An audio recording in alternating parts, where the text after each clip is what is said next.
اور پھر دیکھیے میرے دوستوں، ذرا غور کیجیے کہ آج کل ہمارے حالات کیسے ہیں۔ مسلمان ایک طریقے سے زوال کا شکار ہو رہا ہے، مسلمان زمین پر ہر طریقے کی کمزوری کا شکار ہو رہا ہے، مسلمان زمین پر آج کے اس دور میں موجودہ صورتحال میں فی الوقت مسلمان ہر پوزیشن اور ہر طاقت سے مسلمان محروم ہوتا چلا جا رہا ہے۔ اور اگر آپ عالمی سطح پر اسلام کا جائزہ لیں، عالمی سطح پر آپ مسلمانوں کا جائزہ لیں، تو پوری دنیا میں کہیں بھی مسلمان سکون سے نہیں ہے۔ فلسطین ایک مسئلے میں پھنسا ہوا ہے، سوڈان ایک مسئلے میں پھنسا ہوا ہے، چچنیا اپنے مسئلے میں پھنسا ہوا ہے، افریقہ کے مسلمان اپنے قبائلی معاملات میں پھنسے ہوئے ہیں، اپنے قبائلی معاملات میں پھنسے ہوئے ہیں، چائنا کے مسلمان اپنی مذہبی اصول اور شریعت کی بقا کی جنگ میں وہ پھنسے ہوئے ہیں، اور پھر پڑوسی ملک پاکستان اور بنگلہ دیش کے مسلمان خود ان کی خانہ جنگی میں وہ پھنسے ہوئے ہیں، خود ان کے معاملات میں وہ پھنسے ہوئے ہیں۔ اور ایران کے جتنے مسلمان ہیں، چاہے وہ شیعہ ہو چاہے وہ سنی ہو، ایران ایک مضبوط طاقت ہونے کے باوجود وہ عالمی سطح پر ایک نازک مسائل اور نازک آزمائش میں فی الوقت ایران مبتلا ہے، اور ہر طرف سے مسلم ممالک کو گھیرا مارا گیا ہے۔ عیسائیوں اور یہودیوں کے ایک مضبوط اتحاد کے ذریعے مسلم حکمرانوں کو غلام بنا کر رکھا گیا ہے، مسلم حکمرانوں کو ڈرا اور دھمکا کر رکھا گیا ہے، اور جہاں مسلم حکومتیں نہیں ہیں، جہاں غیروں کی حکومتیں ہیں، وہاں مسلمانوں کو سیاسی طور پر ستایا جا رہا ہے، سیاسی طور پر انہیں پیچھے کیا جا رہا ہے، سیاسی طور پر انہیں تباہ و برباد کرنے کی کوشش کی جا رہی ہے۔ تو جب سیاسی معاملہ ایک طرف دیکھے تو پھر دوسری طرف ہندوستان میں آہستہ آہستہ مسلمانوں کی سیاسی آزادی بلکہ مذہبی آزادی بھی مسلمانوں کی آہستہ آہستہ ختم ہونے کے قریب ہے۔ آج ہندوستان کا مسلمان بڑی غفلت میں ہے کہ ہمیں کچھ نہیں ہوگا، ہمیں کچھ نہیں ہوگا، ہمیں فلاں الیکشن سنبھالے گا، ہمیں فلاں لیڈر سنبھالے گا۔ تو خاص طور پہ ہندوستان میں مسلمان غفلت سے نکلنے کا وقت آ چکا ہے۔ اس لیے کہ میرے دوستو، آج ہندوستان کے مسلمانوں کے گھروں میں، مسلمانوں کی آبادیوں میں، مسلمانوں کے سوسائٹیز میں اور مسلمانوں ہی کے صفوں میں نفرت کا ایک خاموش زہر گھس گیا ہے، اور نفرت کا ایسا خاموش زہر گھس گیا ہے کہ مسلمان سمجھ کر بھی انجان بن کے بیٹھا ہے کہ مجھے کیا کچھ نہیں ہوگا، حالات ایسے ہی چلیں گے۔ لیکن میرے دوستو یاد رکھو، غافل قوم اللہ کو پسند نہیں ہے، لاپرواہ قوم اللہ کو پسند نہیں ہے، اپنے ذمہ داریوں سے کھل جانے والی قوم اللہ کو پسند نہیں ہے، حق سے منہ موڑنے والی قوم اللہ کو پسند نہیں ہے۔ تب ایک چیز سامنے آتی ہے کہ اتنا ظلم مسلمانوں پہ ہو رہا ہے، اتنے مسائل میں مسلمان پڑے ہوئے ہیں، اتنے حالات کی بے چارگی میں مسلمان پڑے ہوئے ہیں، اور ہر طرف سے سیاسی اعتبار سے، مالی اعتبار سے، صحت کے اعتبار سے، تعلیمی اعتبار سے، ہر طرف سے مسلمان کو تباہ و برباد کیا جا رہا ہے۔ تو اور یہ مسلمان ہر جگہ اللہ کی مدد کی امید کو لگایا ہوا ہے، اللہ کے در سے آس لگایا ہوا ہے، ظلم و ستم پہ یہ مسلمان اللہ سے مدد مانگ رہا ہے، مگر سمجھنے والی بات ہے کہ اتنے ظلم اور ستم کے باوجود بھی ایک مسلمان کے لیے اللہ کی مدد کیوں نازل نہیں ہو رہی ہے؟ آخر اللہ تبارک و تعالی ہمیں ہمارا مددگار کیوں نہیں بن رہا ہے؟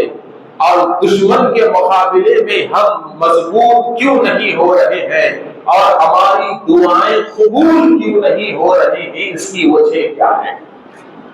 تو یاد رکھو میرے دوستو، ہر چیز کا ایک اصول ہوتا ہے، ہر چیز کا ایک قانون ہوتا ہے، اور جب تک ہم دنیا میں اس اصول کے پابند رہتے ہیں، اس قانون کے پابند رہتے ہیں، تو ہر کوئی ہمیں عزت کی نظر سے دیکھتا ہے، اور ہر کوئی ہمیں اہمیت کی نظر سے دیکھتا ہے، اور ہر کوئی ہمیں وفاداری کی نظر سے دیکھتا ہے۔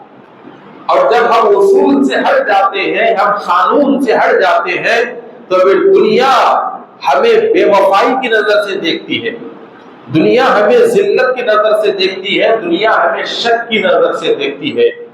تو جب دنیا میں ہم ملک کے اصول سے ہٹ جاتے ہیں، ملک کے قانون سے ہٹ جاتے ہیں، ملک کے دستور سے ہٹ جاتے ہیں، تو ہم شک کے دائرے میں آ جاتے ہیں، حکومتی نظریں ہم پہ ہو جاتی ہیں، اور جب ہم شک کے دائرے میں آ جاتے ہیں تو کوئی ہماری مدد کرنے تیار نہیں ہوتا، اور کوئی ہم سے رشتہ جوڑنے تیار نہیں ہوتا، اس لیے کہ جب ہم شک کے دائرے میں آ گئے تو ہماری مدد کرنے والا بھی قانون میں مجرم ہے، ہم سے بھلائی رکھنے والا بھی قانون مجرم ہے، ہم سے ہمدردی رکھنے والا بھی قانون مجرم ہے، تو قانون کے ڈر سے ہماری کوئی مدد نہیں کرتا۔ تو کبھی ہم نے یہ سوچا ہے کہ جب دنیا کے قانون سے ہم پھر جائیں تو کوئی مدد ہماری کرنے کو لوگ تیار نہیں ہوتے، کسی بھی قسم کی ہمدردی کے لیے لوگ ہمیں مدد کے لیے تیار نہیں ہوتے، تو جب دنیا کے قانون سے پھر جانے کی اتنی بڑی سزا ہے کہ اپنے ہم سے دور ہو جاتے ہیں، تو جب ایک بندہ خدا کے اصول سے پھر جاتا ہے، جب ایک بندہ خدا کے قانون سے پھر جاتا ہے، جب ایک بندہ خدا کے نظام سے پھر جاتا ہے، تو کیا اللہ تبارک و تعالیٰ ایسے بندے کی مدد کرے گا؟ کیا اللہ تبارک و تعالیٰ ایسے بندے کی دعا کو قبول کرے گا؟ کیا اللہ تبارک و تعالیٰ ایسے بندے کا حامی و مددگار ٹھہرے گا؟ ہرگز نہیں، ہرگز نہیں میرے دوستو۔ مظلوم ہم بنے ہوئے ہیں، ظلم ہم پہ ہو رہا ہے، دعاؤں کی گزارشات بھی ہم کر رہے ہیں، مصیبتوں کا اظہار بھی ہم کر رہے ہیں، اللہ کو ہم یاد بھی کر رہے ہیں، مگر کسی مظلوم مسلمان نے آج تک یہی نہیں سوچا کہ جس اللہ کو میں یاد کر رہا ہوں، کیا میں اس اللہ کے قانون پہ ٹھہرا ہوا ہوں کہ نہیں؟ جس اللہ کو میں یاد کر رہا ہوں، اس اللہ کے اصول پہ میں ٹکا ہوا ہوں کہ نہیں ہوں؟ جس اللہ کو میں مدد کے لیے پکار رہا ہوں، جس اللہ کی نصرت کے لیے میں دعائیں دے رہا ہوں، کیا اس اللہ کے قانونی دائرے میں ٹکا ہوا ہوں کہ نہیں ہے؟ تو بس حضرات محترم، آج اگر ہم ذلیل ہو رہے ہیں، تباہ ہو رہے ہیں، برباد ہو رہے ہیں، سیاسی میدان میں، علمی میدان میں اگر ہم پیچھے جا رہے ہیں، تو اس کی وجہ ایک ہی ہے، وہ یہ ہے کہ ہم اللہ کے اصولوں سے ہٹ چکے ہیں، ہم خدائی قانون سے ہٹ چکے ہیں، ہم خدائی نظام سے ہٹ چکے ہیں۔ تو خدا کے قانون اور خدا کے نظام سے ہٹنے کی وجہ سے اللہ تبارک و تعالیٰ ہمیں جگہ جگہ ذلیل کر رہا ہے، اور پروردگار ہمیں جگہ جگہ رسوا کر رہا ہے، اور خود پروردگار نے بندے کو سدھرنے کا احساس دلانے کے لیے ظالموں کو اللہ تبارک و تعالیٰ نے ہمارے ساؤں پہ مسلط کر رکھا ہے۔ تو پھر دعا قبول ہونے کا ذریعہ کیا ہے؟ اللہ کی مدد ہمارے لیے کب آئے گی اور اس مدد کا طریقہ کیا ہے؟ تو اللہ تبارک و تعالیٰ نے مدد کے اصولوں کو بنایا ہے، مدد کے قوانین کو بنایا ہے۔ جب بندہ ان قانونوں پہ ٹھہر کر، ان اصولوں پہ ٹک کر، جب بندہ پروردگار سے مدد مانگتا ہے، تو پھر اللہ تبارک و تعالیٰ ہر حال میں بندے کی مدد کرتا ہے۔ کیا ہے اللہ سے مدد مانگنے کا اصول؟ کیا ہے اللہ تبارک و تعالیٰ کو پکارنے کا اصول؟ اور کیا ہے اللہ تبارک و تعالیٰ کی مدد نازل ہونے کا ذریعہ؟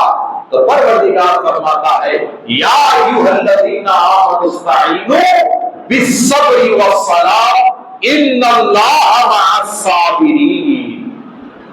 اللہ تبارک و تعالیٰ نے دو اصولوں کو بتایا ہے اسے پکارنے کے لیے، دو طریقوں کو بتایا ہے اسے پکارنے کے لیے، دو راستوں کو بتایا اللہ تبارک و تعالیٰ اسے پکارنے کے لیے۔ کیا ہے؟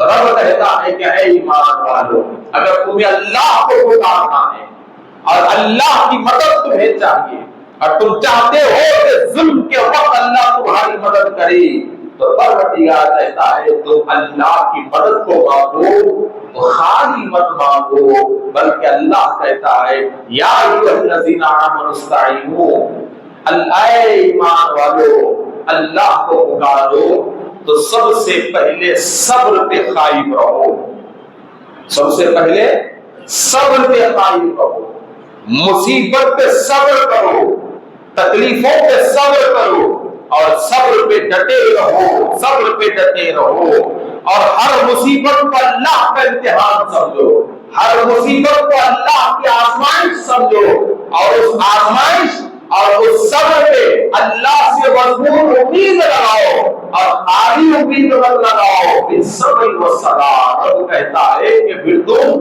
نماز کے پابند ہو جاؤ،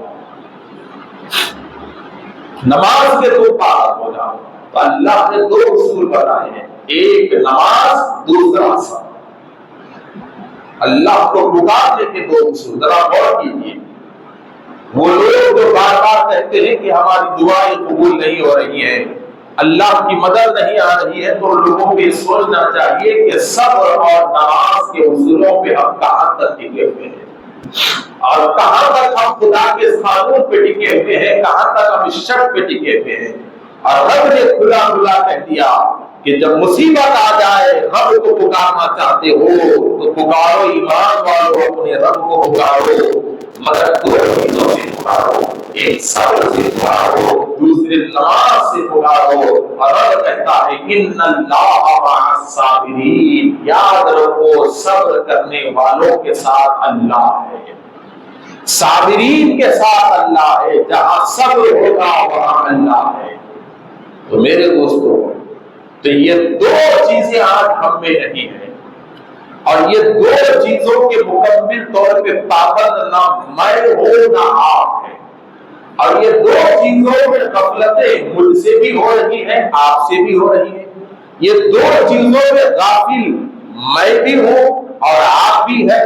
تو مجھے اور آپ کو آج کے دور میں بہت ضروری ہے کہ صبر پہ قائم رہے، اللہ سے مضبوط امید لگائے اور نماز کے ہم پابند بن جائیں، نماز کے ہم پابند بن جائیں، اس لیے کہ صبر اور نماز ہی اللہ کی مدد کا بہترین ذریعہ ہے۔ اور جس مسلمان کے پاس سے صبر اور نماز نکل گئی تو پھر سمجھ جاؤ کہ ایسے مسلمان کا اللہ کبھی مددگار نہیں ہو سکتا، اور ایسے مسلمان کے پاس اللہ کی مدد کبھی نہیں آتی۔ اور جب صبر ہے نا، صبر ہے تو صبر آتا کیسے ہے؟ تو انسان کو صبر سیکھنے کے لیے شعبان کے روزے بہترین ذریعہ ہے۔ صبر اتنا اہم ہے، اتنا اہم ہے، اتنا اہم ہے مسلمان کے پاس کہ جتنا مسلم قوم نے صبر کے ذریعے ترقی کی ہے نہ کسی اور چیز کے ذریعے مسلمانوں نے ترقی نہیں کی۔ اور صبر کا مطلب یہ نہیں کہ گردن جھکا کے ٹھہر جائے، بلکہ صبر کا مطلب یہ ہے کہ زمانے کا مقابلہ کرو، حالات کا مقابلہ کرو، حرام سے نفرت کرو، حلال کو اپناتے رہو، اور حالات کا وہ اتنا مقابلہ کرو، اتنا مقابلہ کرو، اتنا مقابلہ کرو کہ جب حالات تمہارے اوپر بھاری ہو جائے تو حالات کے سامنے سر مت جھکاؤ، بلکہ اس معاملہ اپنے رب کے حوالے کر کے میدان میں ڈٹے رہنا، اسے صبر کہتے ہیں۔ نہ کہ حالات سے ڈر کے گھر کے دروازے بند کر کے بیٹھنا، اسے صبر نہیں ڈر کہتے ہیں۔ حالات سے ڈر کے میدان چھوڑنا اسے صبر نہیں ڈر کہتے ہیں. حالات سے ڈر کے کمپرومائز ہونا اسے صبر نہیں ڈر کہتے ہیں، بلکہ صبر سے کہتے ہیں کہ حق کے سامنے ڈٹے رہنا، حالات سے مقابلہ کرنا اور اللہ سے امید لگا کر میدان میں مضبوطی سے ٹھہرے رہنے کو صبر کہتے ہیں. اور ایسا صبر ہر مسلمان کے پاس ہونا چاہیے. یہ صبر مسلمان کے پاس نہیں ہے. آج کا مسلمان جذباتی ہے. مسلمان کے پاس آج جذباتی نعروں کے علاوہ کوئی چیز نہیں رہی. جذباتی جلسوں کے علاوہ آج مسلمانوں کے پاس کچھ نہیں رہا. جذباتی ریالیوں کے علاوہ آج مسلمان کے پاس کچھ نہیں رہا. جذباتی دھرنے کے علاوہ آج مسلمان کے پاس کچھ نہیں رہا. اور حقیقت کہتا ہوں میرے دوستوں کہ آج مسلمان کو بیوقوف بنا کے رکھ دیا گیا ہے. یہ حقیقت بات ہے. قصور میرا نہیں ہے، قصور تمہارا نہیں ہے. ہم پبلک ہیں، ہم پبلک ہیں، ہم درمیان میں رہنے والے لوگ ہیں. مگر ہم جس پہ بھروسہ کر کے بیٹھے ہوئے ہیں ان بھروسے مند لوگوں نے ہمیں ہندوستان میں بیوقوف بنا کے رکھ دیا ہے. اور پچھلے 15 سال سے ہم بیوقوف بنتے آ رہے ہیں، بیوقوف بنتے آ رہے ہیں. چاہے این آر سی کا معاملہ لے لو، وہاں پہ ہم نے ہاری ہوئی لڑائی کو ہم نے لڑا. یونیفارم سول کوڈ کا معاملہ لے لو، ایک کمزور جنگ ہم سے ہوئی. یونیفارم سول کوڈ کے معاملے میں ایک کمزور جنگ ہم سے ہوئی. این آر سی کے معاملے میں ایک کمزور لڑائی ہم سے ہوئی. چاہے عیدگاہوں کا معاملہ ہو، قبرستانوں کا معاملہ ہو، قیادت کا معاملہ ہو، ہر جگہ ہم نے منظم پالیسی کبھی ہم نے استعمال نہیں کیا. منظم پلاننگ ہم نے کبھی استعمال نہیں کیا. ایک لمبی قانونی جنگ کا راستہ ہم نے کبھی نہیں کھولا، بلکہ جذبات کا ہم نے ایسا استعمال کیا کہ آج وہی جذبات ہمارا ہتھیار بن کے ہماری گردن پر لٹک رہے ہیں. میرے دوستوں لٹک رہے ہیں. آج دیکھیے آج ہوا کیا، وقت بھی لائی. جاؤ اور جا کر پوچھو ان لوگوں سے جو مسلم قیادت کا دم بھرتے ہیں، اور جاؤ جا کر پوچھو ان لوگوں سے جو مسلم پرسنل لا کے ایک بڑے سے نیشنل ادارے میں بیٹھ کر مسلمانوں کے قائد ہونے کا دعویٰ کرتے ہیں. ان لوگوں سے جا کر پوچھو کہ تم لوگوں نے مسلم پرسنل لا کی جیسی اتنی مضبوط طاقت رکھ کر نیشنل لیول پر مسلمانوں کا اتنا بڑا چین سسٹم رکھ کر کیا مسلم پرسنل لا بورڈ کے اتنے بڑے ادارے کو اتنی طاقت نہیں تھی کہ وہ وقت بل کو رکا سکے؟ کیا مسلم پرسنل لا بورڈ کیا این آر سی کو نہیں رکا سکتا تھا؟ کیا مسلم پرسنل لا بورڈ یونیفارم سول کوڈ کو نہیں رکا سکتا تھا؟ اس کی وجہ کیا ہے؟ اس کی ایک ہی وجہ ہے کہ مسلمانوں میں اگر سب سے کمزور اگر کوئی تنظیم ہے تو اس کمزور تنظیم کا نام مسلم پرسنل لا بورڈ ہے. اس کمزور تنظیم کا نام مسلم پرسنل لا بورڈ ہے.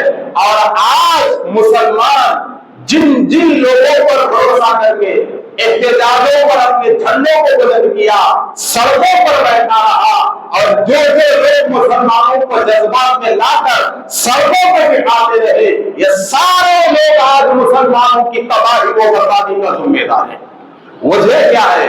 وجہ یہی ہے کہ مسلمانوں کی صفوں میں اب تک کوئی ایسا نمائندہ پیدا نہیں ہوا ہے جو منظم پالیسی کے ذریعے مسلمانوں کو مضبوط کر سکے، جو ایک بڑے اتحاد کے ذریعے مسلمانوں کو مضبوط کر سکے اور ایک بڑی طاقت کے ذریعے مسلمانوں کو مضبوط کرتے رہے.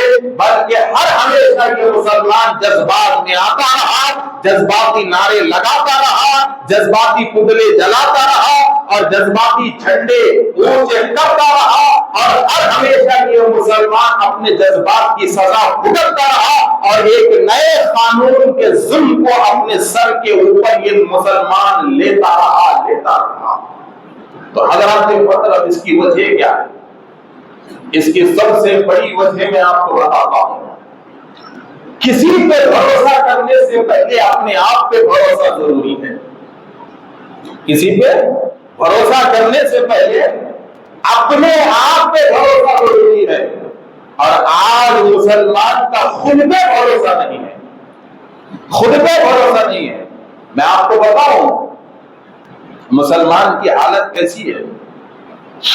جمعہ کی نماز ہے نا، جمعہ کی نماز میں 5 منٹ آپ ٹھہریے، یہ حصہ بھر کر باہر چلا جائے گا، ادھر لوگ ٹھہریں گے، اوپر کا حصہ بھر جائے گا، بازو میں جو قدیم مسجد ہے وہ قدیم مسجد بھر جائے گی، ہے نا، سینکڑوں کے لوگ جمع ہوں گے، سینکڑوں کے لوگ جمع ہوں گے۔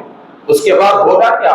اقامت ہوگی، اور اقامت میں سارے لوگ آئیں گے، امام صاحب بولیں گے سفید درست کرو، تو سفید درست کرنے کا سسٹم قیامت تک اتنا بہترین ہے کہ ایک دوسرے کو نہیں دیکھیں گے، اجنبی ہے کہ پرایا ہے، چھوٹا ہے کہ بڑا ہے، کمزور ہے کہ غریب ہے، اپنا ہے کہ باہر کے محلے والا ہے، خاندان کا ہے کہ خاندان کے باہر کا ہے، یہ نہیں دیکھیں گے، بلکہ جیسی جیسی جگہ ملتے رہی کھاندے سے کھاندہ لگاتے رہیں گے، ٹھہرتے رہیں گے، کھاندے سے کھاندہ لگاتے رہیں گے، ٹھہرتے رہیں گے، کھاندے سے کھاندہ ٹھہرتے رہیں گے۔ تو یہ کاندھے کب تک ملیں گے؟ 7 منٹ، 7 منٹ یہ کاندھے مل کے رہیں گے۔ تو وہ مسلمان جو کاندھے سے کاندھا ملا کر سب بنانے کو ثواب سمجھتا ہے، تو یہ مسلمان اس ثواب کو صرف 7 منٹ برداشت کرتا ہے، صرف 7 منٹ۔ اور کاندھے سے کاندھا ملا کر ٹھہرنے کو ثواب سمجھنے والا مسلمان جب مسجد سے باہر نکلتا ہے تو ایک دوسرے سے ہاتھ ملانے تک کو تیار نہیں ہوتا، ایک دوسرے کو پہچاننے کو تک تیار نہیں ہوتا، ایک دوسرے کو جاننے تک تیار نہیں ہوتا۔ تو یہ 7 منٹ کا اتحاد کیا انقلاب لائے گا میرے دوستو؟ یہ 7 منٹ کی سیدھی سب کیا ہمیں طاقت دے گی؟ یہ 7 منٹ مسجد میں ایک دوسرے کے ساتھ بیٹھنا ہمیں کیا طاقت دے گی؟ بتاؤ کیا دے گی؟ اور ایک بات سنو، یہ جو نماز ہے نا، نماز ایک بہت بڑا سسٹم چلاتی ہے۔ نماز کے راز کو نہیں سمجھے آپ، یہ بہت بڑا نظام چلاتی ہے نماز، یہ بہت بڑا سسٹم چلاتی ہے نماز، بہت بڑا قانون چلاتی ہے یہ نماز۔ کیا سسٹم چلاتی ہے معلوم ہے آپ کو؟ اندر کی بات بولتا ہوں، کیا قانون چلاتی ہے آپ کو معلوم ہے؟ سنیے میں آپ کو بتاتا ہوں۔ ہر جگہ نماز ہوتی ہے، آپ سفر میں ہیں تو شریعت کہتی ہے سفر ہے جہاں نماز کے لیے موقع، گھر میں ہے نماز ہو گئی، نماز ہو گئی، ہے نا، راستے میں ہے، جنگل میں ہے، قبلے کی سمت معلوم ہو گئی، نماز ہو گئی۔ تو ہر جگہ نماز ہوتی ہے، صرف شرط یہ ہے کہ قبلے کی طرف منہ ہونا چاہیے، نماز کا وقت ہونا چاہیے، جگہ کا پاک ہونا چاہیے، پڑھنے والا پاک ہونا چاہیے۔ اتنے شرائط آ گئے تو ہر جگہ نماز ہو سکتی ہے، ہر جگہ اللہ موجود ہے اور ہر جگہ سمت قبلہ ہے۔ تو پھر یہ جماعت کی اہمیت اسلام میں کیوں رکھی گئی؟ یہ مساجد کو اتنی مہنگے زمین خرید کے یہ مساجد کو کیوں بنایا گیا؟ سالانہ لاکھوں روپے کے مینٹیننس سے یہ مساجد کو کیوں سنبھالا جا رہا ہے؟ اس کی وجہ کیا ہے؟ تو اس کے پیچھے قدرتی بہت بڑا راز چھپا ہوا ہے، اس کے پیچھے بہت بڑا سسٹم چھپا ہوا ہے۔ کیا سسٹم چھپا ہوا ہے آپ کو معلوم ہے؟ سنو، فجر، ظہر، عصر، مغرب، عشاء، یہ 5 نمازوں میں مسجد کو آؤ، 5 نمازوں میں مسجد کو آؤ، سب کا سب ٹھہرے رہو، سب کا سب ٹھہرے رہو، سب کا سب ٹھہرے رہو۔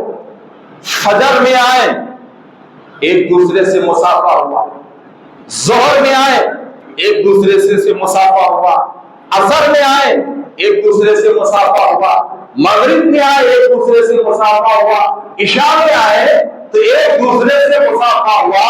تو بتائیے جس انسان سے 3 بار مسلسل مصافحہ ہوتا ہے تو چوتھی بار انسان کی فطرت ہے کہ وہ آدمی اس سے بات کرتا ہے. یہ انسان کی فطرت ہے کہ 3 بار جس سے مصافحہ ہوتا ہے, جس سے سلام کلام ہوتا ہے, تو چوتھی بار وہ اس سے بات کرتا ہے. تو یہ 5 وقت کی نماز میں صرف عبادت نہیں ہے, بلکہ یہ 5 ٹائم کی نماز مسلمانوں کی صفوں میں تعلقات کو مضبوط کرنے کا بہترین ذریعہ ہے. مسلمانوں کو جوڑنے کا یہ بہترین ذریعہ ہے. مسلمانوں کے اتحاد کو باقی رہنے کا یہ بہترین ذریعہ ہے. اور میں بار بار کہتا ہوں کہ مسلمانوں میں اگر اتحاد لانا چاہتے ہو, مسلمانوں کو اگر ایک پلیٹ فارم پہ لانا چاہتے ہو, اگر مسلمانوں کے صفوں کو مضبوط کرنا چاہتے ہو, مسلمانوں کے ہاتھوں کو مضبوط کرنا چاہتے ہو, اور مسلمانوں کو سیاسی طور پہ منظم اور مضبوط کرنا ہے, تو مسلمانوں کو مضبوط کرنے کے لیے جلسوں کی ضرورت نہیں ہے. مسلمانوں میں اتحاد پیدا کرنے کے لیے جلوسوں کی ضرورت نہیں ہے. مسلمانوں میں سیاسی طور پہ مضبوط کرنے کے لیے مسلمان کو کسی لیڈر کی غلامی کی ضرورت نہیں ہے, بلکہ مسلمان 5 وقت اپنے محلے کے مسجدوں کو بھرنا شروع کر دے. اور جب مسلمان 5 وقت اپنے محلے کے مسجدوں کو بھرے گا اور 5 وقت ایک دوسرے سے ملاقات ہوگی, 5 وقت ایک دوسرے سے مصافحہ ہوگا, تو دیکھیے یہ 5 وقت کا مصافحہ قوم کو کتنا مضبوط کرتا ہے, اور قوم میں کیسے اتحاد لاتا ہے, اور قوم کو ایک پلیٹ فارم پہ کیسے مضبوط کرتا ہے. تو یہ نماز بہت بڑا سسٹم ہے قوم کو جوڑنے کا, بہت بڑا سسٹم ہے. تو اس سسٹم سے ہم دور ہو گئے, اس نظام سے دور ہو گئے, مساجد ویران ہو گئے, تو اللہ نے ہمارے محلوں کو ویران کر دیا. تو اگر مضبوط بننا ہے, طاقتور بننا ہے, سیاسی طور پہ طاقت کو واپس لانا ہے, ایک منظم پالیسی کے ذریعے مل کر رہنا ہے, تو اس کے لیے مسلمانوں میں ایک ہی پالیسی ہے اور ایک ہی طریقہ ہے, وہ ہے کہ اپنے محلے کے مساجد کو آباد کرنا ہوگا. اور جس دن مسلمان محلوں کی مساجد کو آباد کرنا شروع کرے گا تو اس دن سے ملاقاتیں ہوں گی, اس دن سے مصافحے ہوں گے, اس دن سے گلے ملنا ہوگا, اس دن سے ایک دوسرے کی خیریت معلوم ہوگی, اس دن سے ایک دوسرے کا گھر معلوم ہوگا, اور پھر اس دن سے مسلمانوں میں ایک نیا انقلاب آئے گا اور ایک نئی اتحاد کی روشنی مسلمانوں میں پھیلے گی, نئی اتحاد کی روشنی پھیلے گی. تو میرے دوستو, تو مساجد یہ مضبوط پلیٹ فارم ہے مسلمانوں کی قوت کا. یہ مسجدوں کو معمولی مت سمجھو. اگر مسجد صرف عبادت ہی کے لیے ہوتی تو محبوب نگر میں ایک جامع مسجد کافی تھی. یا کم بڑی ہے جامع مسجد؟ بہت بڑی ہے, بہت وسیع جامع مسجد ہے. 5 وقت کی نمازوں کے لیے ایک جامع مسجد ہی کافی تھی. مگر جگہ گاؤں مساجد کو کیوں پھیلایا گیا؟ تو گاؤں مساجد کو پھیلانا صرف عبادت کے لیے نہیں تھا, بلکہ مسلمانوں کا ایک مرکز بنانے کے لیے تھا, مسلمانوں کا ایک پلیٹ فارم بنانے کے لیے تھا, مسلمانوں کے لیے طاقت بنانے کے لیے تھا, مسلمانوں کے لیے ایک قوت بنانے کے لیے تھا. تو آج وہ مساجد ختم ہو گئی, وہ مساجد ویران ہو گئی. آج کبھی دیکھو تو ظہر میں 5 مصلی, کبھی دیکھو تو عصر میں 8 مصلی, کبھی دیکھو تو مغرب میں 20 مصلی. تو وجہ کیا ہوا کہ کسی محلے میں اگر 2000 مسلمان رہتے ہیں تو ان 2000 مسلمانوں میں صرف 50 مسلمان ایک دوسرے کو پہچانتے ہیں. صرف 50 مسلمان آپس میں بیٹھ کر چائے پیتے ہیں, صرف 50 مسلمان آپس میں ایک دوسرے کی دعوت دیتے ہیں. اس کی وجہ کیا ہے؟ اس کی وجہ یہی ہے کہ یہ 50 مسلمان ہی مسجد کو آتے ہیں, تو یہ 50 مسلمان ہی آپس میں مل کے بیٹھے ہوئے ہیں, اور 1950 مسلمان کو کوئی پہچانتا بھی نہیں ہے کہ یہ کہاں رہتے ہیں, کیا رہتے ہیں, کہاں سے آئے ہیں. ایسی حالت مسلمانوں کی ہے۔ تو بتانے کا مقصد یہ میرے دوستوں کہ جذباتی نعروں میں جا کر اپنے آپ کو کمزور مت کرو، جذباتی جھنڈے اٹھا کر اپنے آپ کو کمزور مت کرو، بلکہ پالیسی ہمارے سامنے ہے، رسول اللہ کی سیرت ہمارے سامنے ہے، صحابہ کرام اور اہل بیت کی ایک منظم زندگی کے اصول ہمارے سامنے ہے، اور 1400 سال تک مسلمان نے کبھی جذبات کا سہارا نہیں لیا ہے، بلکہ مسلمان کبھی گیم کا شکار نہیں ہوا، بلکہ مسلمان 1350 سال تک گیم پلانر رہا ہے، گیم پلانر رہا ہے۔ تو آج گیم ہمارے ہاتھ سے نکل چکی ہے، تو اس کی وجہ یہی ہے کہ ہم میدان چھوڑ چکے ہیں، ہم میدان چھوڑ چکے ہیں، جبکہ مسجد یہ ہر گیم کا میدان ہے، مسجد ہر گیم کا میدان ہے۔ اور میں کہتا ہوں کہ بے وقوف ہے وہ لوگ جو یہ کہتے ہیں کہ ممبر کو سیاست سے کوئی تعلق نہیں رہنا چاہیے، مسجدوں سے سیاست کو کوئی تعلق نہیں رہنا چاہیے۔ ایسے بولنے والے بے وقوف ہیں، اور ایسے بولنے والے قوم کو ڈبانے والے ہیں، قوم کو ڈبانے والے ہیں۔ مسلمان کا ہر فائدہ اور ہر نقصان کو سامنے لانے والی چیز کا نام مسجد کا ممبر ہے، مسجد کا ممبر ہے۔ اگر سیاسی طور پر مسلمان کو فائدہ ہو رہا ہے تو اس فائدے کو سامنے لانے کی ذمہ داری مسجد کے ممبر کی ہوتی ہے، اور مسلمان کو سیاسی طور پر نقصان ہو رہا ہے تو اس نقصان کو سامنے لانے والی ذمہ داری مسجد کے ممبر کی ہوتی ہے، اس لیے کہ اس ممبر کے حوالے مسلمان اپنا سب کچھ کھو کے بیٹھتا ہے، اسی ممبر کے سامنے مسلمان اپنا سب کچھ قربان کر کے بیٹھتا ہے، اور واحد ایک ایسی جگہ مسجد ہے جہاں مسلمان ہر چیز سننے تیار ہوتا ہے، ہر چیز سمجھنے تیار ہوتا ہے۔ تو آج سے 50 سال پہلے ہندوستان میں ایسی خطرناک پالیسی چلے گی، ایسی خطرناک پالیسی کا شکار مسلمان ہوا کہ سیاست میں عوام اور علماء کے بیچ میں پردہ ڈالا گیا۔ جب سے سیاست میں عوام اور علماء، عوام اور مسجد کا پردہ آ گیا، اس وقت سے یہ مسلمان بکھر کے رہ گیا، اس وقت سے یہ مسلمان تباہ و برباد ہو کے رہ گیا۔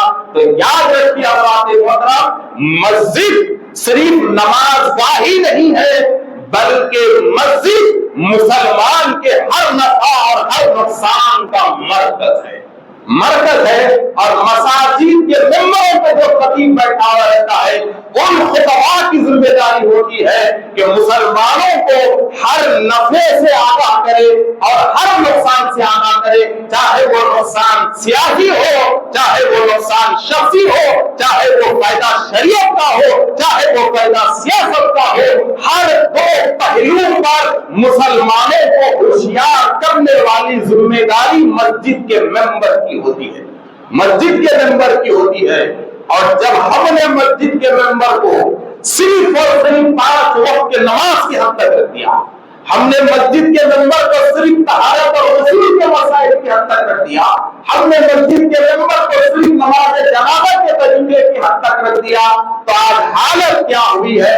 آج حالت یہ ہے کہ 30 کروڑ سے بھی زیادہ ہم مسلمان ہیں، مگر ہمارا کوئی مرکز نہیں ہے، ہمارا کوئی پلیٹ فارم نہیں ہے، اور نہ ہی ہمیں کوئی سہارا دینے والا ہے، نہ ہی کوئی قانونی مدد کے لیے ہمارے لیے دروازہ کھولنے والا ہے۔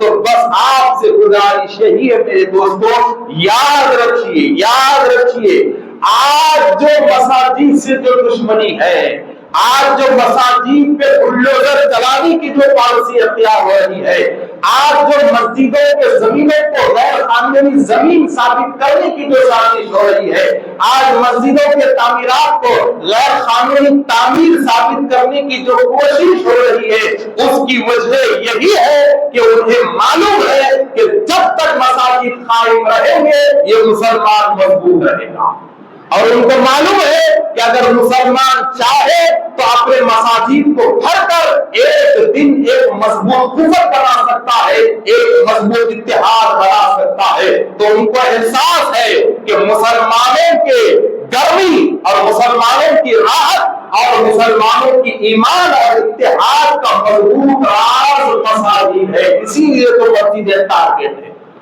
اسی لیے مسجدیں ٹارگیٹ ہے. اگر مساجد کی کوئی اہمیت نہ ہوتی تو وہ لوگ مساجد کے پیچھے نہ پڑتے. مساجد کی اگر کوئی اہمیت نہ ہوتی تو وہ لوگ مساجد کے زمینوں کو کھنگالتے ہوئے نہیں پڑتے. مسلمانوں سمجھو یہ جو چار دیواری ہے نا مسجد کی، یہ مساجد کی چار دیواریوں میں ہماری زندگیاں رکھی ہوئی ہیں. یہ مسجدوں کی چار دیواریوں میں ہماری عزتیں رکھی ہوئی ہیں. یہ مسجد کی چار دیواریوں میں ہماری عظمتیں رکھی ہوئی ہیں. یہ مسجد کی چار دیواریوں میں ہمارے آنے والے نوجوانوں کا کل رکھا ہوا ہے، ہمارے نسلوں کا مستقبل رکھا ہوا ہے.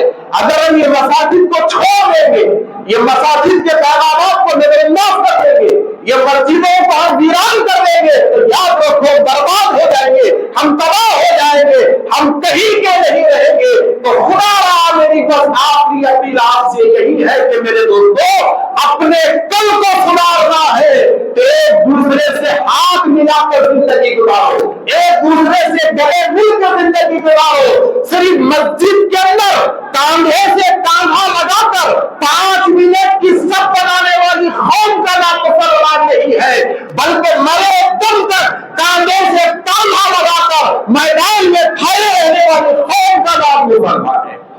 5 منٹ تک کاندھا آگے نہیں چاہیے، 5 منٹ ایک دوسرے کا مسافہ ہمیں نہیں چاہیے، بلکہ اس ملک میں اگر ہمیں کامیاب ہونا ہے تو آخری سانس تک ایک دوسرے کا مسافہ ہمیں چاہیے، اور آخری سانس تک ایک دوسرے سے کاندھے سے کاندھا ملا کر ہمیں ٹھہرنا چاہیے. تبھی جا کر ہم اس ملک میں کامیاب ہو سکتے ہیں. وصلی اللہ تعالی علی خیر خلقہ نور عاشق محمد وعلی آلہ وصحبہ اجمعین والحمد للہ رب العالمین.